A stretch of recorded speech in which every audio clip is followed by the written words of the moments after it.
Perkenalkan, nama saya Yeni Pratiwi. Di sini saya akan menjelaskan tentang pembelajaran tematik integratif. Nah, di sini saya sudah memiliki mind mapping seperti ini. Di sini nanti saya akan menjelaskan tentang pembelajaran tematik integratif. Disimak yuk.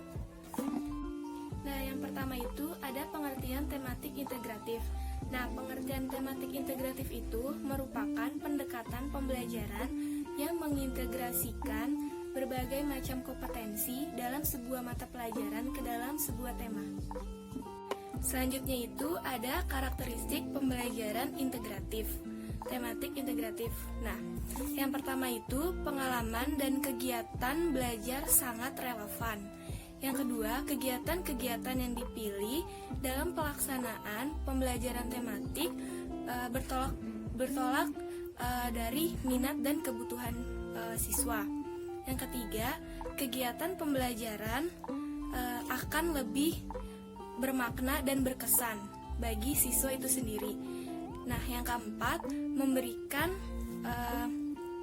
membantu mengembangkan keterampilan siswa.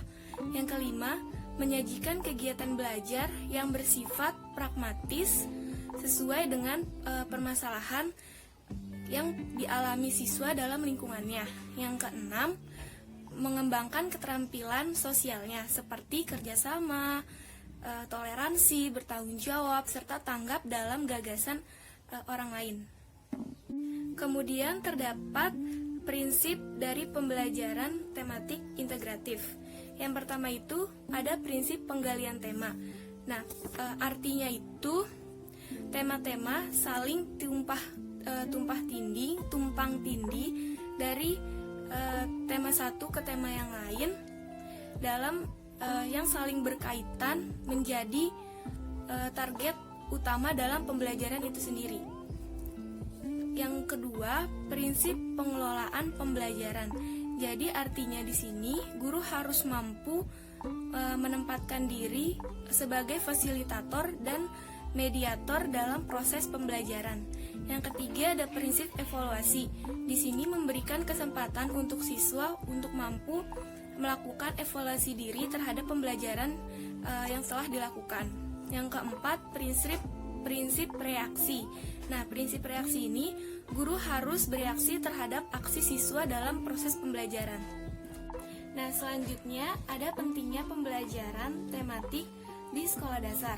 Yang pertama itu siswa lebih memusatkan perhatiannya pada suatu tema tertentu. Yang kedua, siswa dapat mempelajari pengetahuan dan mengembangkan berbagai kompetensi dasar antara mata pelajaran dalam suatu tema yang sama. Yang ketiga, pemahaman terhadap materi pelajaran lebih bermakna dan berkesan. Yang keempat, kompetensi dasar dapat dikembangkan lebih baik dengan mengkaitkan berbagai satu tema dengan pengalaman siswa. Yang kelima, guru dapat menghemat waktu karena mata pelajaran disajikan secara terpadu. Yang keenam, siswa lebih bergairah dalam belajar dan termotivasi dalam pembelajaran tersebut. Selanjutnya ada prosedur pelaksanaan pembelajaran tematik. Yang pertama itu adanya perencanaan. Yang kedua itu penempatan mata pelajaran yang akan dipadukan. Yang ketiga itu mempelajari kompetensi dasar dan indikator dari setiap mata pelajaran. Yang keempat itu adanya pemilihan dan penetapan tema. Yang kelima, menghubungkan kompetensi dasar dengan tema pemersatu. Yang keenam, menyusun silabus pembelajaran tematik integratif. Yang ketujuh, penyusunan rencana pembelajaran tematik integratif. Nah, yang kedelapannya itu pelaksanaan proses pembelajaran tematik integratif. Nah, selanjutnya ada peran guru dalam pembelajaran tematik integratif. Yang pertama itu guru sebagai pendidik, guru sebagai pengajar, guru sebagai sumber belajar, guru sebagai fasilitator, guru sebagai pembimbing, guru sebagai demonstrasi, guru sebagai pengelola, guru sebagai penasehat, dan guru sebagai inovator, serta guru sebagai motivator.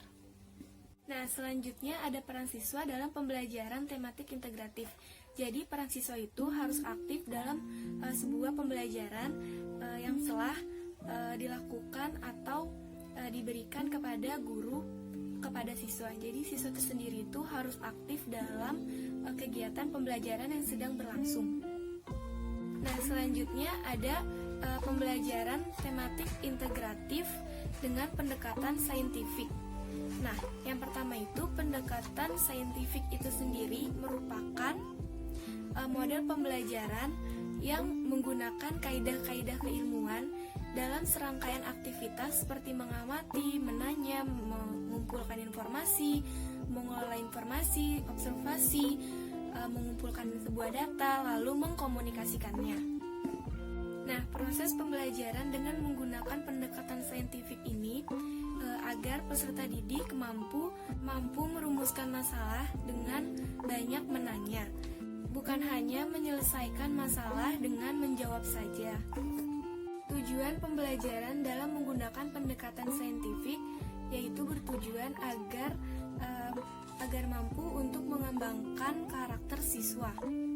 Selain itu, agar mampu untuk meningkatkan cara berpikir siswa, sehingga siswa memiliki kemampuan untuk menyelesaikan setiap masalah yang dihadapinya dan memiliki hasil belajar yang tinggi. Nah, kemudian ada langkah-langkah pendekatan saintifik. Yang pertama itu mengamati, yang kedua itu menanya, yang ketiga itu mengumpulkan informasi, yang keempat itu mengelola informasi, dan yang kelima itu mengkomunikasikan.